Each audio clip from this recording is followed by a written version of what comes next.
હા ઈ વાત તારી હાચી હો. મમતા હવે તારે ફોન માં વાતું કરવાની બધી હોય ને તો મને એક કપ ચા બનાવીને દઈ જા ની ક્યાર ની કઉ છું મને ચા દે એમ. એક વાર દી માં ચા પીવી હોય ઈ હોત ચા માગી પીવી પડે પણ એમ નો થાય બાયું ને કે ટાઈમ થઈ ગયો છે બાને ચા નો તો ચા કરીને દઈ દે એમ એવી નો ખબર પડે. હા આપું મમ્મી.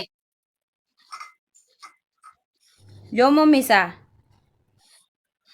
એટલું કીધું એમાં કેમ મોઢું સડી ગયું છે. એટલી વાત તો હાહુ કે જ ને એમાં શું થઈ ગયું બે ને મારા પાસે બેહીને વાત કર. એટલી વાત મેં તને કીધી એમાં તને શું ખોટું લાગી ગયું છે તું મને વાત કરતો મને ખબર પડે માણાના હાહુ તો કેટલું બાયું ને સંભળાવે હું થોડી તને એટલું બધું કઈ કઉ છું. મમ્મી હું તમને એક વાત કહું તમે હાહુ તો જમાઈ ના હોત ને સવો તો જમાઈ ને હાહુ થી કઈ કેવાય કોઈ દી. હાહુ વહુ ને કેમ બધું કેવાનો હક રાખે છે. કેમ કે એને ખબર છે કે જો જમાઈ ને કઈક વાત કેવું ને તો કાલ સવારમાં દીકરી ઘેરે આવીને બેસે.